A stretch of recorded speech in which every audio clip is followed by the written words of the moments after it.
Selamat datang di channel YouTube saya, Julis Note. Hari ini kita akan membahas tentang asisten analisis real part 2 tentang urutan.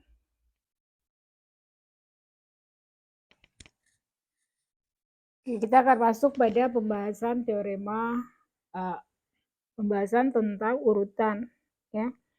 Jadi kita membahas tentang urutan, lebih dulu kita harus mengetahui sifat definisi dari urutan tersebut.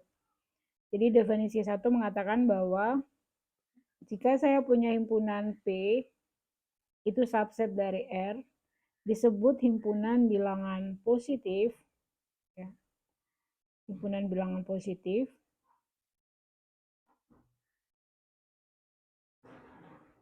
jika P memenuhi syarat untuk setiap XY elemen P, maka jumlahannya juga itu elemen dari P. Jika XY-nya elemen P, maka perkaliannya juga elemen dari P. Kemudian, untuk X elemen P itu berlaku X elemen P, negatifnya juga elemen P, atau X-nya sama dengan 0. Jadi 3 hal ini berlaku untuk himpunan bilangan positif.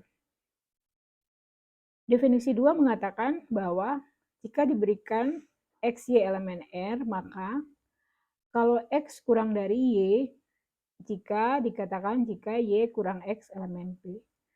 Kalau X kurang dari Y, X kurang dari sama dengan Y, jika Y kurang X elemen P atau Y kurang X sama dengan 0.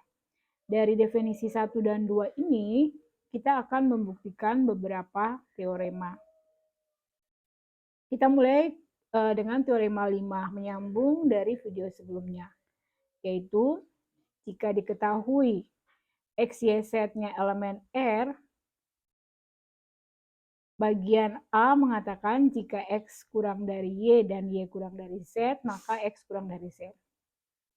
Kemudian bagian B, jika X kurang dari sama dengan Y dan Y kurang dari sama dengan Z, maka X sama dengan Z.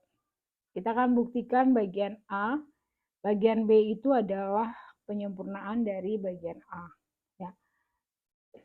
Kita coba buktikan.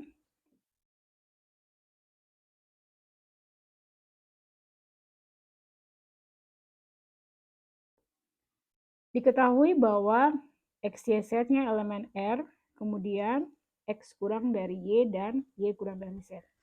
Diketahui ini sama yang ini. Kita akan tunjukkan X kurang dari Z. Ya. Jadi saya tulis lagi. Diketahui bahwa saya punya X, Y, Z-nya elemen R, kemudian X kurang dari Y, dan Y kurang dari Z.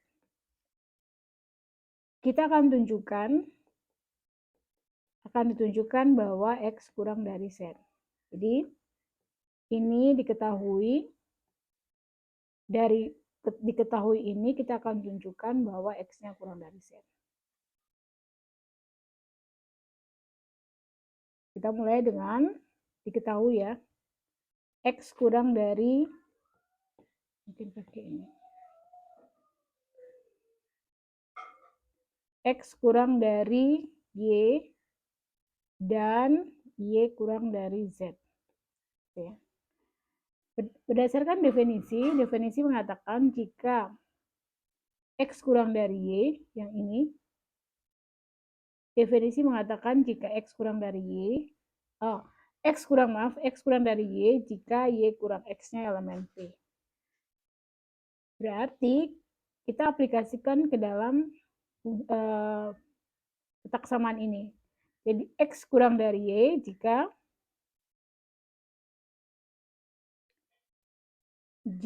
Y kurang X itu elemen dari P. Yang kedua, Y kurang dari Z jika Z kurang Y elemen dari P. Nah, kita lihat di sini apa yang kita bisa buat, kita jumlahkan.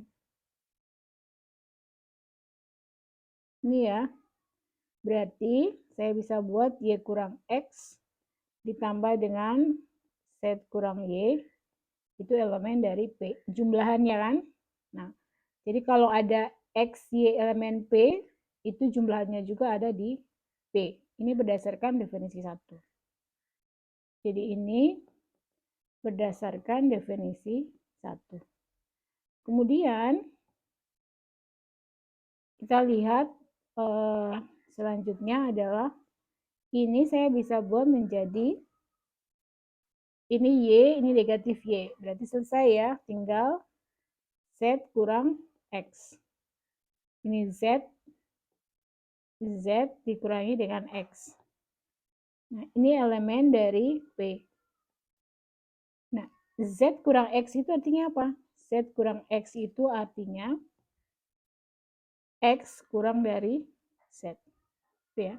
Sehingga kita yang warna hijau, kesimpulannya, jika saya punya X kurang Y, Y kurang Z, maka X kurang dari Z.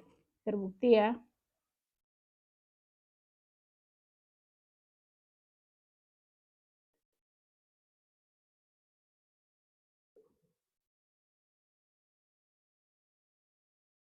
Kita sudah lakukan teorema yang ke-5. Sekarang kita masuk pada teorema yang ke-6. Yang bunyinya seperti ini. Jadi jika diketahui X, Y, Z-nya dan U elemen R, yang pertama ini 1, 2, 3, 4. Jika X kurang dari Y, maka jika saya tambahkan sesuatu pada X, dia akan tetap kurang dari Y tambah sesuatu tersebut. Kemudian, jika X kurang Y, Z kurang U, maka jumlahannya X tambah Z kurang dari Y tambah U. Kemudian kalau X kurang dari Y, U-nya lebih dari 0, berarti U-nya itu positif, maka selalu dikalikan dia kurang dari YU. Tapi kalau dia negatif, maka kebalik XU-nya lebih besar dari Y kali U, walaupun X-nya kurang dari Y. Kemudian yang kelima, jika X-nya lebih dari 0, maka inverse-nya juga pasti lebih dari 0. Demikian juga kalau X-nya kurang dari 0, maka inverse-nya seper X-nya itu juga kurang dari 0. Kita akan buktikan.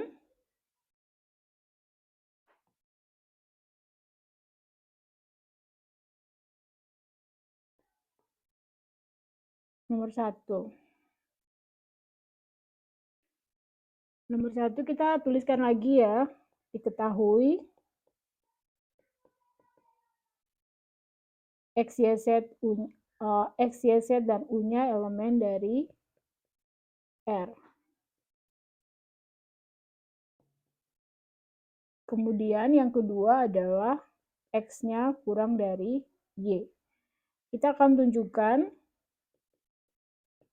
bahwa X tambah U itu kurang dari Y tambah U. Ya.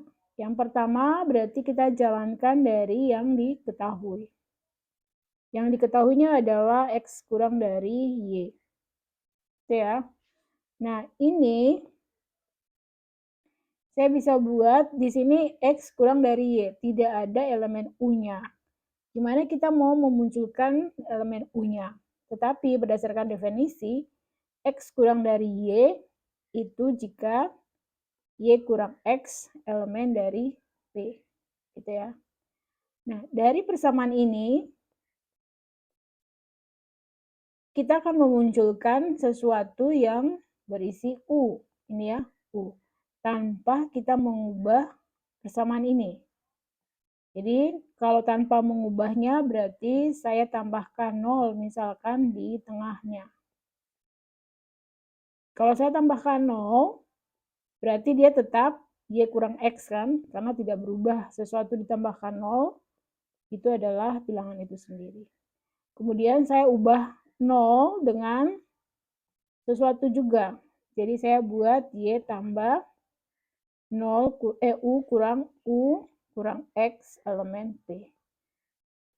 Ini adalah 0. Jadi 0 tambah Y, ya Y dikurangi dengan X, dia masih tetap persamaan yang pertama.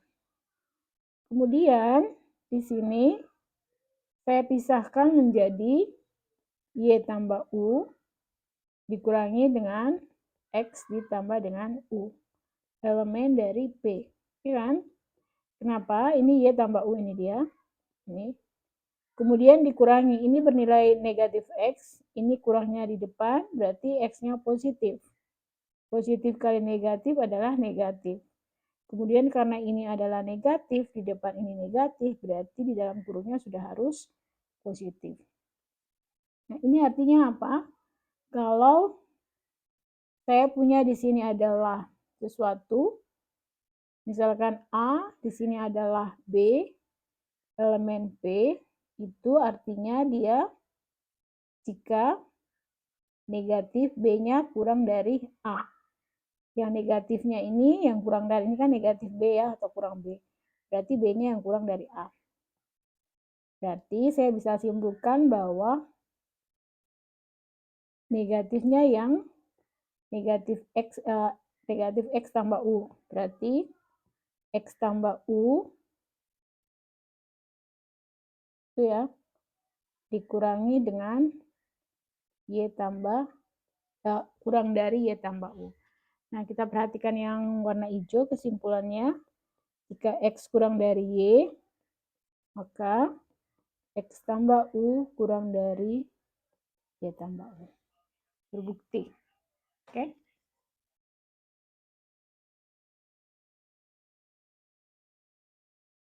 Oke, kita lanjutkan dengan nomor 2. Nomor 2 itu adalah diketahui X, Y, Z-nya, X, Y, Z dan U elemen R. Kemudian X kurang dari Y dan Z kurang dari U. Kita akan tunjukkan bahwa X tambah Z itu kurang dari Y tambah U.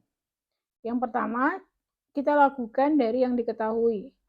Jadi X kurang dari Y. Berdasarkan definisi, jika X kurang dari Y, maka Y kurang X itu elemen dari P.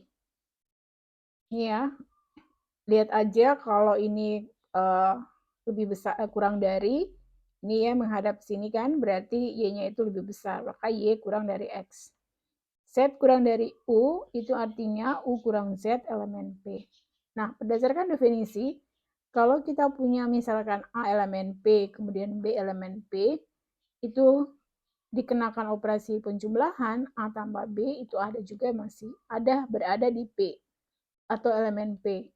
Sehingga kita bisa jumlahkan Y kurang X dengan U kurang Z. Berdasarkan definisi, mereka masih berada di P. Sehingga kita jumlahkan Y kurang X ditambahkan dengan U kurang Z elemen P. Ini adalah operasi aljabar biasa. Jadi ini Y tambah U dikurangi dengan, ini karena negatif X, negatif Z, kurang dalam kurung X tambah Z elemen P. Ini artinya apa? Ini artinya karena di sini negatifnya di depan X tambah Z, maka X tambah Z kurang dari Y tambah U. Sehingga kalau lihat dari yang tulisan berwarna hijau, X kurang dari Y, Z kurang dari U, maka kesimpulannya adalah X tambah Z kurang dari Y tambah U. Kita lanjutkan dengan nomor 3. Dengan nomor 3 mengatakan bahwa jika X kurang dari Y dan U lebih dari 0, maka XU-nya kurang dari YU. Kalau yang nomor 2 itu adalah penjumlahan, nomor 3 adalah perkalian. Jadi sama saja ya. Ini U lebih dari 0 berarti sama aja dengan mengatakan jika U lebih dari 0 maka U kurang 0 itu elemen P. U kurang 0 ini adalah U. Kalau kita punya A elemen P, B elemen P berdasarkan definisi, maka perkaliannya juga adalah elemen P. Sehingga yang ini kita kalikan dengan yang di bawah, Y kurang X dikalikan dengan U, dia masih tetap di dalam P. Operasi aljabar dikenakan, berarti Y kali U adalah YU, X kali U-nya adalah XU. Sehingga kesimpulannya adalah XU itu kurang dari YU. Karena negatifnya ini ada di XU. Sehingga kita bisa simpulkan X kurang dari Y, U lebih dari 0, maka XU kurang dari Y kali U. Untuk nomor 4 sama aja, tapi yang berubahnya adalah U kurang dari 0. Nah, kalau U kurang dari 0 berarti di sini menjadi 0 kurang dari U. Ya. Jadi ini yang tadinya U kurang 0 jadi 0 kurang U. Kalau U-nya kurang dari 0. Sehingga ini jadi U, ini jadi negatif U. Ya, yang di sini U, karena U kurang 0 berarti di negatif U dikalikan sama aja, maka cetak samaannya berubah menjadi XU lebih dari YU. Karena apa? Karena di sini dikalikan dengan negatif U. Gitu ya. Jadi kesimpulannya kita sudah membuktikan teorema 6, nomor 1, 2, 3, dan 4. Nomor 5 diberikan sebagai tugas untuk adik-adik sekalian. Terima kasih.